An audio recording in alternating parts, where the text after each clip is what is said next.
Assalamualaikum warahmatullahi wabarakatuh. Sampurasun. Menyikapi polemik yang beredar atau isu yang beredar di Tatar Cianjur berkaitan dengan dualisme kepemimpinan kepengurusan kartun atau Karang Taruna di Kabupaten Cianjur. Sekarang kan sudah ramai ya, karena memang menurut saya keberadaan organisasi plat merah itu memang syarat kepentingan. Kepentingan siapa yang akan masuk di Karang Taruna itu ya jelas kepentingan politik kalau menurut saya. Jabatan ketua Karang Taruna itu seksi secara politik, makanya di belakang pasti di backup atau ditunggangi oleh para elit-elit politik. Nah, di sini para elit politik tidak mau masuk secara langsung. Jadi mereka para elit politik itu, elit-elit parpol itu memasang orang-orang di Karang Taruna. Maka terjadilah dualisme kepemimpinan. Bahkan yang saya herankan itu pelaksanaan pemilihan itu pada saat hari yang bersamaan, pada saat waktu yang sama. Padahal ada hari yang berbeda gitu. Ini kenapa pada saat hari yang sama? Yang menurut saya memang itu kepentingannya sangat kuat. Sekarang kan ada. Menurut Pak Deddy, apakah ada 2 versi atau 3 versi nih? Itu kalau menurut saya pasti ada 3 versi. Sekarang kan yang beredar ada 2 ya. Versi yang pertama mendeklarasikan saudara Mudrik ya, rekan-rekan kita semua, rekan saya, kemudian saudara Ki Adi Bayu ya.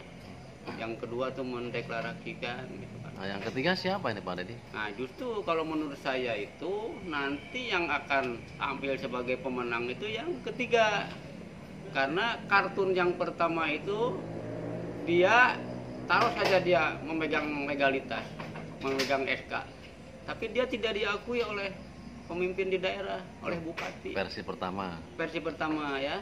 Dia punya legalitas, SK kepengurusan, tapi dia tidak diakui oleh bupati ya. Kemudian yang kedua, dia mendapat pengakuan dari bupati, dari kepala daerah, tetapi dia tidak mempunyai legalitas, mempunyai SK. Nah, ini akan timbul. Berarti yang ke satu, yang kedua itu juga akan gagal ya? Gagal kalau menurut saya. Nah, yang ketiga yang bagaimana nih Pak? Nah, baik secara politik ataupun secara legalitas, secara pengakuan itu akan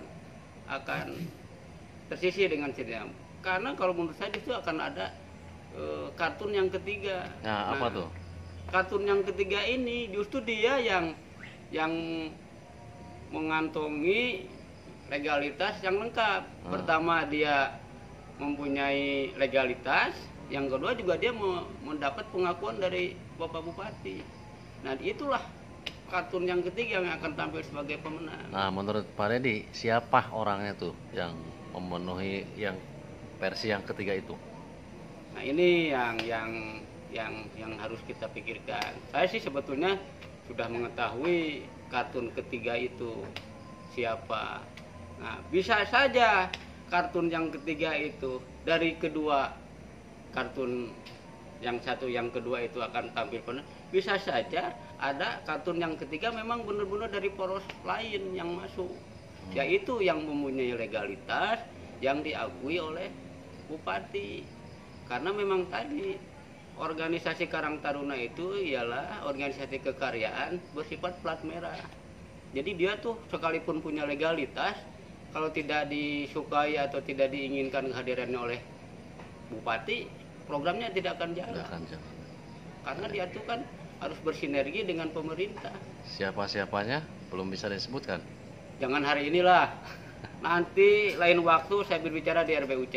Siap. Karena menurut saya RBUC ini adalah media untuk berdialog, berdiskusi ya. Karena kita mengundang narasumber dari pakar hukum, pakar politik, anggota DPR, para aktivis, itu kan. Semua di situ hadir semua, bahkan dari masyarakat. Insya Allah pada saatnya saya akan akan berbicara di RBUC. Siapa sih kartun yang ketiga yang sebenarnya nanti sebagai Oke, pemenang? siap.